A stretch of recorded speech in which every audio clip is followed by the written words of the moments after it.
Hello and welcome. My name is Meepless, she, they, and this is Literally Graphic. And today we are looking at The Pervert by Remy Boydell and directed by Michelle Perez, or art by the former and words by the latter. The duo are credited differently on the front cover and inside page.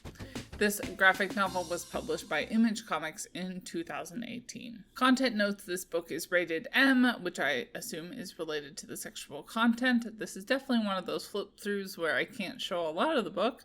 The story also includes homophobia, transphobia, and death.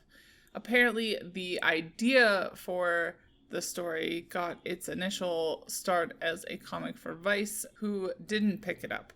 It did end up being serialized in Image's Island anthology, and then obviously was published as a full piece here. The story is largely drawn from Michelle's life. They have since reunited to work on an official sequel, The Bronze. According to Michelle's Patreon, quote, "I'm adapting with the times, and after a long and winding road, here we are. I finally have a damn Patreon.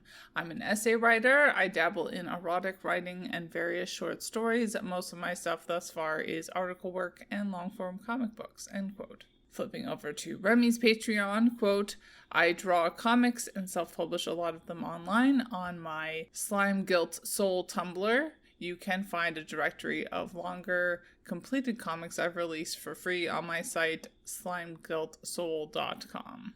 End quote. What kinds of keywords came to mind? Anthropomorphized, sex work, relationships, professional and personal, slice of life, and working class. Quote, "A surprisingly honest and touching account of a trans girl surviving through sex work in Seattle, with excerpts published in Eisner-nominated anthology Island.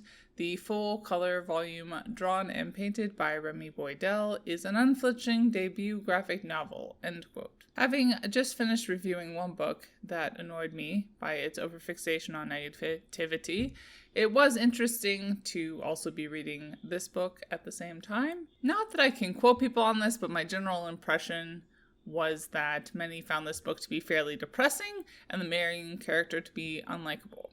In contrast, while this certainly isn't a happy story, it felt like all the characters were on more equal footing of likability, or not. People had strengths and weaknesses, work sucks, and no one really knows what they're doing, which felt honest and less petty. The story felt a bit fragmented, but that perhaps is related to the way it was created originally for an anthology series, ? It didn't bother me that much as an avid fan of slice of life. The art of the book was perhaps one of the things that surprised me the most about the graphic novel.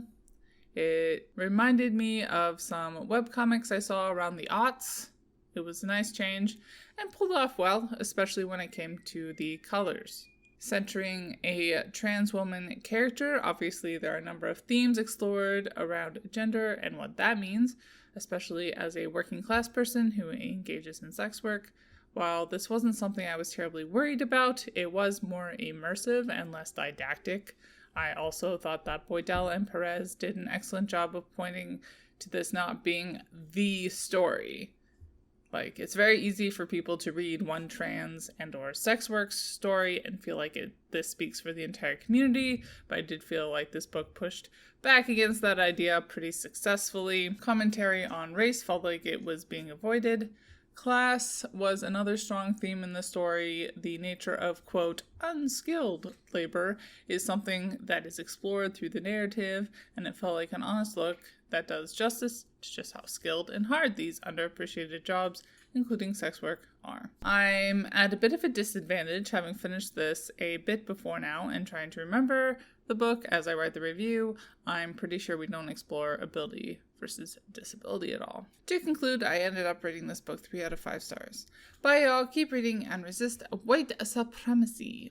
And as always, Literally Graphic is created on land that should be given back to the traditional landholders, which in this case is, to my knowledge, the Mississaugas of the Credit First Nation, non-Anishinaabe people, the Haudenosaunee Confederacy, and the Huron-Wendat Nation.